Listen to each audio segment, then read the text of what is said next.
Hello guys, welcome back to my channel. आज हम लोग देखेंगे कि इनविटेशन राइटिंग का करेक्ट फॉर्मेट क्या होता है, क्या क्या इसके टाइप्स होते हैं और बोर्ड्स में आपको कैसे इसे लिखना है। तो देखो, कभी भी हम किसी ओकेजन के लिए या फिर किसी भी पर्पस के लिए किसी को इनवाइट करते हैं तो उसका एक मेजर टूल होता है इनविटेशन। ठीक है, आजकल तो कोरोना के कारण ये सब चल नहीं रहा है, everything is through PDFs and WhatsApp, but in regular basis invitation एक बहुत ही इम्पॉर्टेंट डॉक्यूमेंट हुआ करता था, है ना। आपको इनविटेशन राइटिंग क्लास 12th में आता है एंड ये बहुत ही नया टॉपिक होता है और इसलिए बच्चों को बहुत ज़्यादा कन्फ्यूजन होता है। तो आज हम यही देखेंगे कि किस तरह से आपको इनविटेशन लिखना है ताकि आपको सारे 3 नंबर मिल जाए। ठीक है, तो देखो, इनविटेशन एज अ होल एक बड़ा सा कॉन्सेप्ट है जिसके बहुत सारे टाइप्स हैं। मतलब एक होता है फॉर्मल नेचर का, एक होता है इनफॉर्मल नेचर का। Similar to that of letter जो कि आप बचपन से लिखते आ रहे हो, अगर आप आपके फ्रेंड्स को या फिर नॉर्मली किसी छोटे मोटे लेवल पर लेटर लिखते थे तो वो इनफॉर्मल होता था। लेकिन अगर आप किसी गेस्ट को लिख रहे हो या फिर किसी अथॉरिटी को लिख रहे हो तो आपकी टोन फॉर्मल हो जाती थी। वैसे ही इसमें भी यही फंडा चलेगा।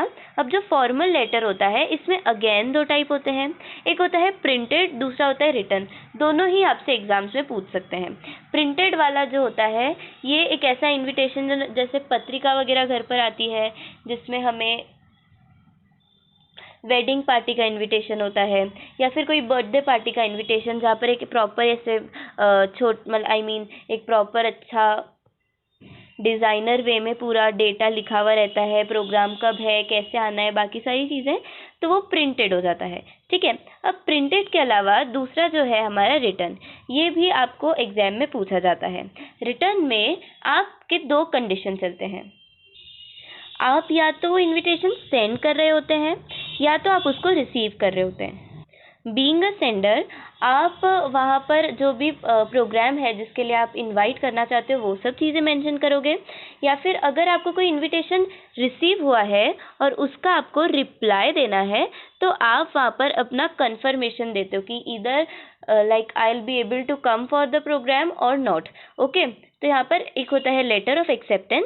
ये दोनों रिप्लाई के मैंने रिप्लाई के उसमें लिखा है कि रिप्लाई में इधर यू एक्सेप्ट द इनविटेशन और यू डिक्लाइन इट। ठीक है, तो यहाँ पर जो रिटर्न होता है इधर you write in the sender's way और maybe you giving the reply. So I will be discussing both of the things, I will be telling you the format.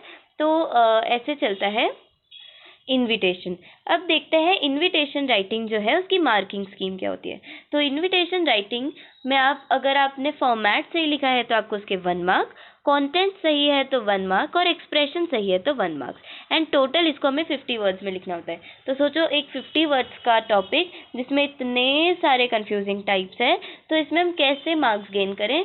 तो you can gain the marks when you will practice this of. मेरी video देखने के बाद या फिर जब आपके school में टॉपिक हो जाएगा उसके बाद आप इसके एक दो क्वेश्चन गूगल से प्रैक्टिस कर सकते हैं ताकि आपको इन सब की ग्रिप हो जाए।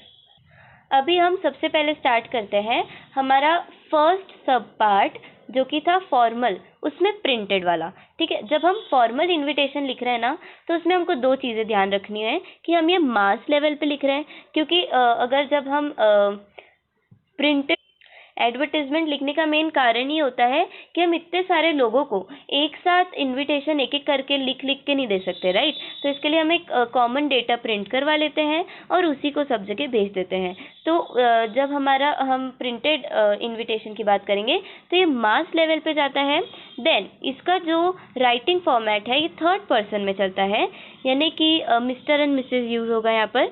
इसके बाद यहाँ पर सिंगल आप नोट करेंगे कि जो मैं पूरा नोटिस यहाँ पे मैंने एज एन एग्जाम्पल लिखा है ये पूरा 1 वर्ड में चल रहा है। ठीक है, उसके बाद यहाँ पर आपको ये मेंशन करना ज़रूरी है कि कौन ही इनविटेशन लिख रहा है, क्या क्या लोग किस कैटेगरी के लोग इन्वॉल्व हैं, उसके बाद ओकेजन क्या है, date, place, venue, everything. So this is similar to what a birthday card और maybe a wedding card you receive at your home. तो उस टाइप का होता है। जब भी हम प्रिंटेड इनविटेशन लिखते हैं तो यू मेक श्योर कि you make a box. Okay, उसके बाद यहाँ पर जब इसको हम पढ़ेंगे, so here it is like Mr. and Mrs. Yadav cordially invites you on the occasion of wedding party. So here is the occasion of Sahil Yadav CA. तो यहाँ पर उसने उनकी वो दे दी profession with Ritu Yadav, daughter of Mr. and Mrs. RJ Yadav at Wedding Villa Indore on 20th August 2021. RSVP. So what does this RSVP mean? Whenever you are supposed to write a printed advertisement, ये आप last में लिख के आइएगा। RSVP एक French word है जिसका मतलब होता है waiting for your positive response, ठीक है। तो उसके लिए हम RSVP यूज़ करते हैं, तो आप ये लिखना। इसके बाद यहाँ पर है with best compliments from the Yadav families, ठीक है। तो दिस इज़ हाउ एक हम प्रिंटेड एडवर्टीजमेंट लिखते हैं। अब आप ये नोट करेंगे कि अगर आप इसको एक सिंगल लाइन में लिखते तो पूरा एक सेंटेंस होता। तो हमेशा प्रिंटेड इनविटेशन जो होता है उसका format one sentence kind of ही होता है, ठीक है। Hope you have got, I have another example which I have taken and it is for the purpose of inauguration. तो आप इसको एज एन रेफरेंस देख सकते हैं अपनी वीडियो को पॉज करके। Now moving forward to the next sub part of formal invitation, that was the return one. तो जैसे मैंने बोला था उसमें आप एक सेंडर हो सकते हो या फिर एक रिसीवर हो सकते हो। दोनों के लिए यहाँ पर फॉर्मेट सेम चलेगा, बस the way of writing change होगा। तो सबसे पहले आपको यहाँ पर सेंडर्स एड्रेस लिखना होगा। उसके बाद डेट जो कि DDMMYY वाले फॉर्मेट में चलेगी। देन रिसीवर्स एड्रेस लिखना होगा, यानी कौन इसको रिसीव कर रहा है। दोनों ही एड्रेस आपको मैक्स टू मैक्स 3 लाइन्स में कवर कर लेने हैं। अनटिल एंड अनलेस अगर आपको क्वेश्चन में आपको एक्स्ट्रा इन्फॉर्मेशन दे रखी हो, नहीं तो आपको इसको 3 ही लाइन में कवर करना है। फिर सब्जेक्ट जिसका आपको सब्जेक्ट के अंदर आप जो भी लिख रहे हो उसको आप हाईलाइट करना मत भूलना। Then you have to give the salutation. मैंने यहाँ पे डायरेक्ट रिस्पेक्टेड लिख दिया है, तो यहाँ पर आपको देना है सैल्यूटेशन, ठीक है। फिर आगे बात करें तो there is like after leaving a line you have to write the body. तो बॉडी यानी कंटेंट जो कि 1 पैराग्राफ का ही होगा। As you know the word limit is just 50 words, right. तो आपको यहाँ पर अपना कंटेंट लिखना है। और फिर उसके बाद लास्ट में yours faithfully name and signature. Also आप एक लाइन छोड़ के थैंकिंग यू लिख सकते हैं, but then it is optional, क्योंकि आप लास्ट में जो भी लास्ट वाली लाइन लिखते हैं उसमें आप पॉजिटिव रिस्पॉन्स और थैंक यू यूँ भी लिख देते हैं। लेकिन अगर आप चाहें तो उसको आप एक अलग लाइन में भी लिख सकते हैं। तो अगर आप एज अ सेंडर बात कर रहे हैं तो भी आपको ऐसे ही लिखना है। से फॉर एग्जाम्पल आपको आपके स्कूल के प्रोग्राम के लिए चीफ गेस्ट इनवाइट करने हैं, तो आप वहाँ पर एक सेंडर बन जाएंगे, राइट। तो आपको यही फॉर्मेट लिखना है। और अगर वो चीफ गेस्ट की बात करें और उसको ऐसा लग रहा है कि हाँ यार आई शुड गो, और वो एक्सेप्ट कर रहा है, उसको ये एक्सेप्ट कर रहा है, तो वो वहाँ पर बन जाएगा आपका रिसीवर, ठीक है। I mean he has to give the reply, तो वो रिप्लाई के फॉर्मेट में लिख देगा। और if you want to decline तो भी यही फॉर्मेट चलता है, ठीक है। तो फॉर्मल इन्विटेशन राइटिंग का फॉर्मेट है। Now moving forward for one example of formal invitation. तो देखिए यहाँ पर सबसे पहले उन्होंने 3 लाइन में अपना रिसीवर सेंडर्स एड्रेस दिया है ना। और फिर उसके बाद उन्होंने 4 लाइन में दिया है, नहीं 5 लाइन में दिया है। देन देर इज़ डेट, उसके बाद अपना रिसीवर्स एड्रेस दिया है। उसके बाद इन्होंने यहाँ पर सैल्यूटेशन के बाद सब्जेक्ट दिया है। And many of the format even for the letter और जॉब एप्लीकेशन में ये गलती करते हैं कि पहले सैल्यूटेशन उसके बाद सब्जेक्ट होता है, पर the right advice is to write the subject first and then highlighting it, then like after highlighting it you need to write the salutation, ठीक है। तो सर मैम करके आपको salutation लिखना है और फिर आपका कंटेंट स्टार्ट हो जाएगा। Apex orientation is a leading name in postal coaching for competitive examination. We regard your school as one of the prestigious institution of Delhi. We shall deem it a personal favor if you recommend any 2 of your brilliant student attend a career counseling session for IIT JEE and CBSE PMT to be held on 10th April 2000 XX. The participation will be free of cost kindly send your recommendation bye 7th April, और फिर यहाँ पर उन्होंने अपना नाम दिया है। ठीक है, तो ये एक एग्जाम्पल हो गया। तो आपको आई थिंक समझ आ गया होगा कि किस तरह से आपको फॉर्मल इन्विटेशन वेरिन ये एक सेंडर था, है ना, कि like he is inviting, sender यानी ही इज इनवाइटिंग एक्चुअली। ठीक है, and if you have got any invitation, so आपको इसी वे में, इसी फ्लो में इन्विटेशन लिखना है, वेयर यू कैन ऐड कि I am happily accepting the invitation and will surely send the students of science stream to attend this counseling session.